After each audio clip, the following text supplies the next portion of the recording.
Here we're talking about 4 different representations of a function. A function is really just a rule or an equation. So let's say we're dealing with the equation y equals 5x plus 1. We have an x value or an input that's going to somehow generate a y value. Something's going to happen to that input and it's going to generate our output or our y value.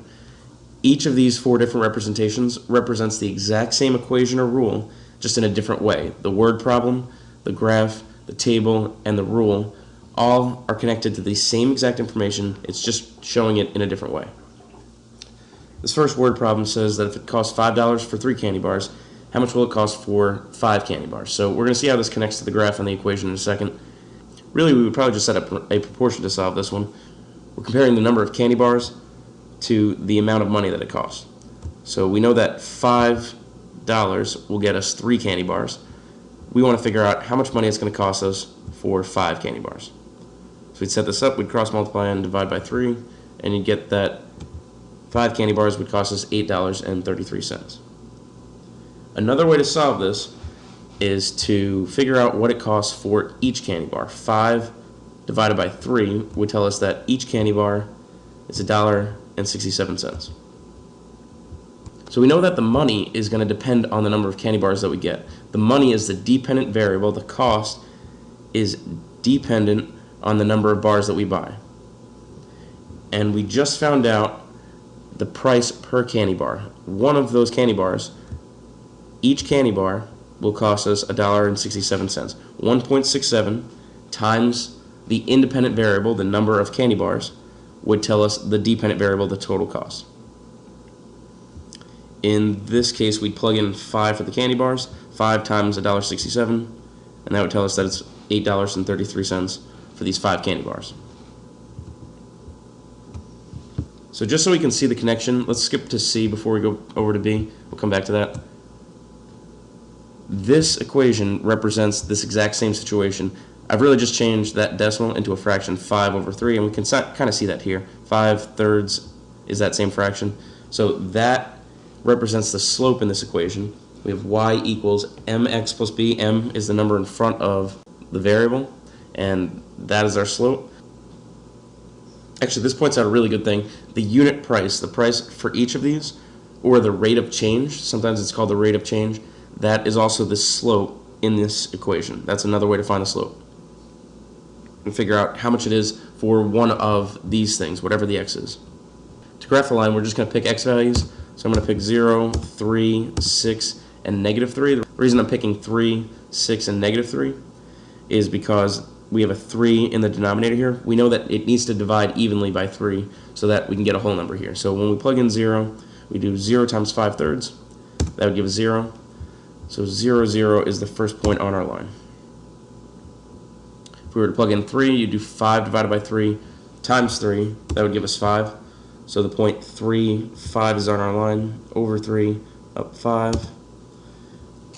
Now 6 is going to give us a little bit of a problem. 6 times 5/3 would give us 10. So that actually wouldn't stay on this graph. But -3, we would see that that would line up. 6, 10 would be somewhere up there. -3 plugged in would give us -5, just multiplying those. And that's our third point on the line. Really, we only need 3 points to graph a line. Another way we could find this is by using the slope and the y-intercept. We know that the y-intercept is 0 because there's no number being added or subtracted here. So that's actually giving us this point. It starts off at 0, 0. And then our slope is telling us the rise and run. From this point, we're going up 1, 2, 3, 4, 5 as our rise. And then over 1, 2, 3 is the run. That's our second point. Then we can connect the dots from there. We could also go backwards. We could say that it's going to get up to this point, it needed to go up 1, 2, 3, 4, 5, and then over 3. So this line is telling us how much it's going to cost us for each candy bar. So if we buy 6 candy bars, it's going to cost us $10. This line is telling us how much that costs. These numbers really don't make a whole lot of sense because this is saying we're getting -3 candy bars. I guess if we were to sell 3 candy bars, then it would cost us -$5, so we would make $5. That's one way you could interpret that, but really, in this word problem, we're just talking about these positive values. All right, letter B. Over the weekend, you beat the first 3 levels of a new video game. During the snow days, you beat half of the remaining levels. So you beat the first 3, and then of the ones that are left, you beat half of those.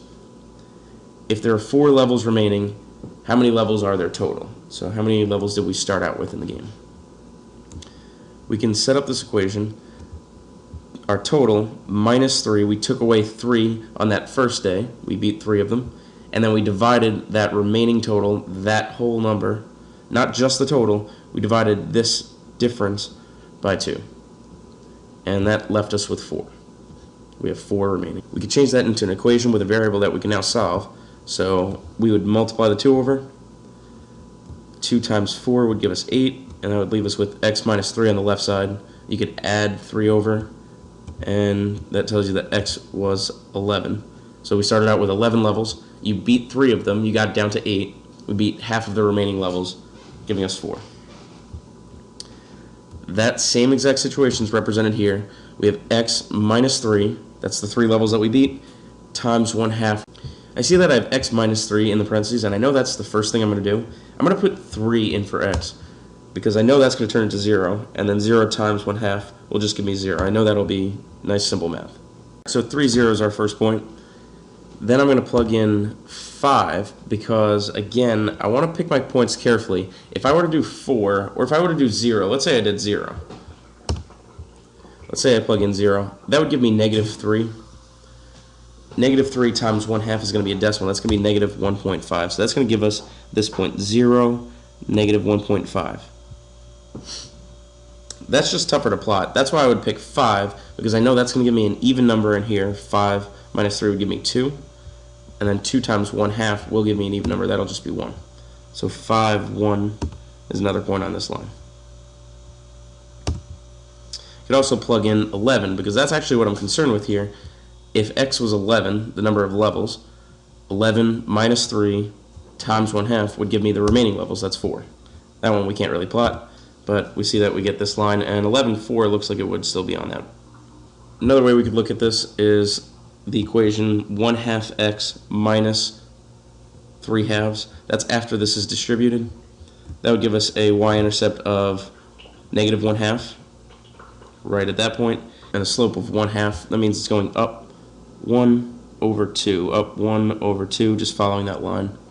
So the warm-up should really show you that you actually already know everything that you need to connect all 4 of these representations.